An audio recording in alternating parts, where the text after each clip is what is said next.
Double লেনে উন্নীত করার ধারাবাহিক প্রক্রিয়ায় আরেক দফা রোড ডিভাইডারে লোহার গ্রিল সংযুক্ত হচ্ছে জিন্দাবাজার থেকে বন্দরবাজার পর্যন্ত সড়কে। সিলেট সিটি কর্পোরেশনের তত্ত্বাবধানে বুধবার বিকেল থেকে রাস্তা বন্ধ করে শুরু হয়েছে গ্রিল বসানোর কাজ। বৃহস্পতিবার সকাল থেকেই এই কাজে বাধ সাধেন জিন্দাবাজারের ব্যবসায়ীরা। তাদের দাবি, জিন্দাবাজার পয়েন্ট থেকে অগ্রগামী স্কুল পর্যন্ত সড়কের ডিভাইডারে অন্তত 2টি পকেট গেট রাখার। এ ব্যাপারে মেয়রের কাছে আবেদনও করেছিলেন ব্যবসায়ীরা। আশ্বাসও মিলেছিল মেয়রের কাছ থেকে। একটা পকেট গেট, আমরা 2টা পকেট গেটও দাবি করলাম।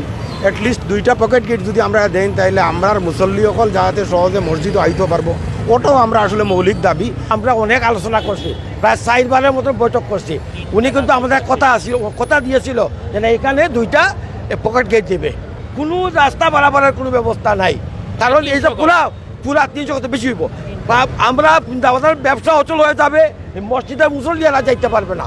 এইটাই আকুল আবেদন আমরা প্রশাসনের কাছে, যে আমাদের একটা ব্যবস্থা 2টা পকেট গেটের ব্যবস্থা করিয়া যা হোক জরুরি ভিত্তিতে। তবে বৃহস্পতিবার সকাল থেকে পকেট গেট ছাড়াই রোড ডিভাইডারে গ্রিল বসানো শুরু হলে ব্যবসায়ীরা রাস্তায় নেমে বিক্ষোভ শুরু করেন।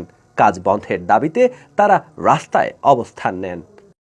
একটাই সবার দাবি যে আমরা নামাজে যাব, আমরা রাস্তা পারাপারের জন্য অন্ততপক্ষে আমাদের 2টো পকেট গেট দেওয়া হোক। আপনারা জানেন, করিমুল্লাহ মার্কেটের সামনে থেকে নিয়ে দুবাদিঘির পার পর্যন্ত আপনারা দেখতেছেন অনেকগুলো পকেট গেট দেওয়া আছে রাস্তা পারাপারের জন্য, কিন্তু ওখানে আমার মনে হয় না এখানের মতো এত প্রয়োজন।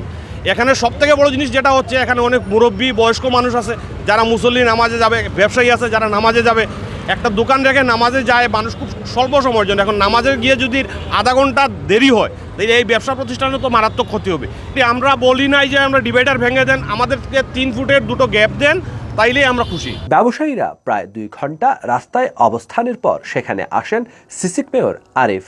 এ সময় তার সাথে ছিলেন মহানগর ট্রাফিক পুলিশের উপকমিশনার ফয়সাল মাহমুদ ও সিলেট চেম্বারের সভাপতি এটিএম শোয়েব। তারা ব্যবসায়ীদের নিয়ে মুক্তিযোদ্ধা সংসদে বসেন আলোচনায়।